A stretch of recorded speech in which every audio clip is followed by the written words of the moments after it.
Happy Halloween! Jazz hands! I'm Nikita from ScreamFiends.net and this is Luke from ScreamFiends.net as well. And today we have our run-up of our top 5 horror films. Yesterday we did our top 5 horror games and we disagreed a lot on bit. that. Yeah, just a smidge. Things were thrown. It was quite brutal. Yep. But today we're doing our top 5 horror films and we couldn't agree. No, not in the At all slightest. whatsoever. So we've mixed up the format a little bit and Yes. compromised. This is I like this format. Maybe this is something. This is something that we're probably going to end up Yeah. having to do because we do have totally different opinions, which is great. Diversity is Oh great. yeah, I and all like that. this as well. Yeah, Screen Fiends exactly. patented Yeah, top 5 system. definitely. So I have a top 5. Luke has a top 5. Yes. So let's get it started. Yes, enjoy. So in at my 5th place is the Texas Chainsaw Massacre 2003 version, which I know Luke is going to absolutely love. It's the 5th installment of the franchise. It follows a group of friends who are travelling to a concert after buying marijuana from Mexico. They get held up in Texas when they find a distressed-looking woman on the side of the road, but after crazy ramblings, she ends up shooting herself, and it all really goes downhill from there.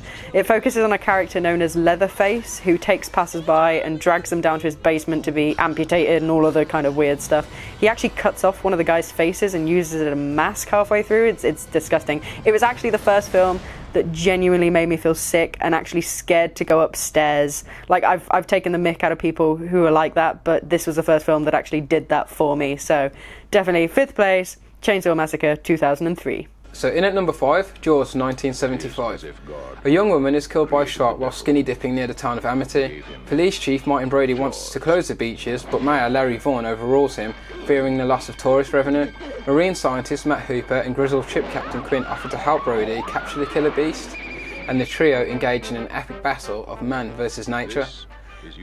Jaws masterfully balances horror genre tropes, including intense moments of suspense as beachgoers flippantly bathe in the sea, terror only inches away from their toes, an antagonist that exists in the realms of reality, and a heart-palpitating musical score help add to the tenseness.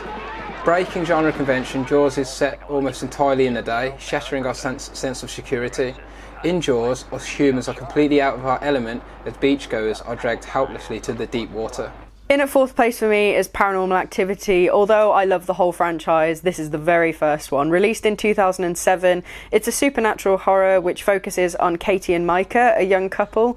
Katie believes that she's been haunted since she was a child by an evil presence, so in their new home in San Diego, Micah sets up CCTV cameras around the house to monitor any unusual behaviour, and boy did they find it!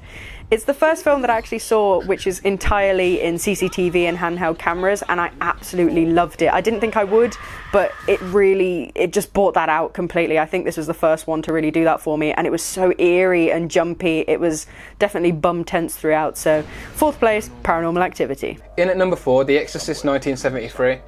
When young Reagan starts acting odd, levitating and speaking in tongues, her worried mother seeks medical help only to hit a dead end. A local priest, however, thinks a young girl may be seized by the devil. The priest makes a request to perform the exorcism, and the church sends in an expert to help with a difficult job. The Exorcist is one of the first horror films to bridge the gap between the dreamy landscapes of films by the likes of Dario Argento and films that existed within the realms of reality, like Alfred Hitchcock's Psycho. It is a film that is at once beautiful and grotesque. The cinematography is fantastic and the pacing is taut, and the body horror still remains amongst the most horrific in cinema. It is particularly hard to watch due to the fantastic performance by Linda Blair as a possessed young girl. The Exorcist arrived at a time when many people were still deeply religious and was notoriously banned. Whatever your beliefs, The Exorcist is a tour de force in horror cinema.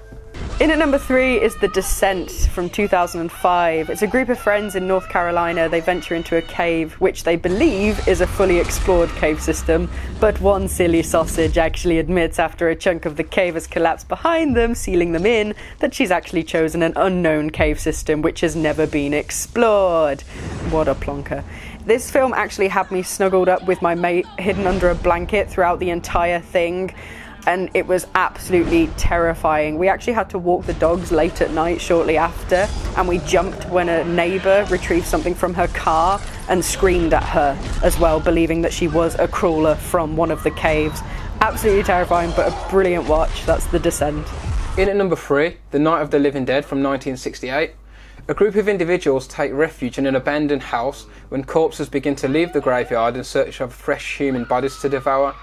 The pragmatic Ben does his best to control the situation, but when the reanimated bodies surround the house, the other survivors begin to panic. Any semblance of order within the group begins to dissipate, the zombies start to find ways inside, and one by one, the living humans become the prey of the deceased ones. The Night of the Living Dead is more than just the fear of an impending zombie horde. It examines a deeper fear of societal breakdown.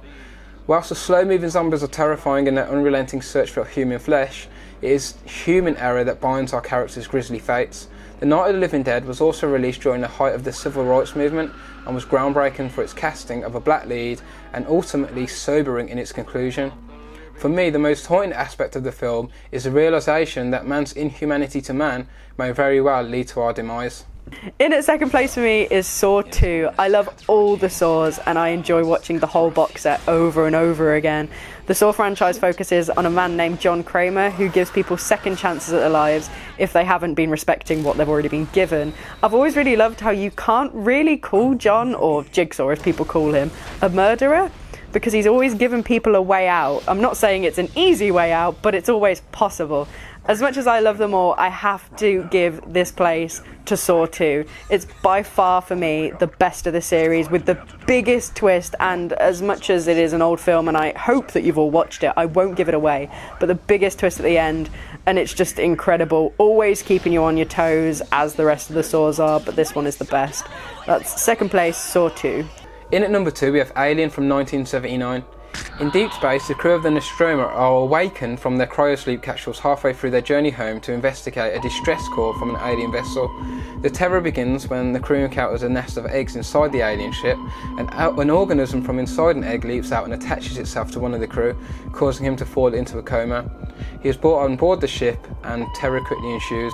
Alien is an exercise in atmospheric tension and is beautifully shot. The film starts off very slow with no action for at least 45 minutes. However, the tension builds to almost unbearable levels and is ratcheted right up for the masterful conclusion. The alien is one of cinema's most iconic creatures. It is a sleek and menacing terror that stalks patiently from the dark. Much like H.R. Giger's work that inspired the Xenomorph, the film has a lot of sexual symbolism and subverts both societal and genre conventions, introducing us to themes of male rape and birth, and giving us an iconic female protagonist in Ellen Ripley, who is as synonymous with the franchise as the alien itself.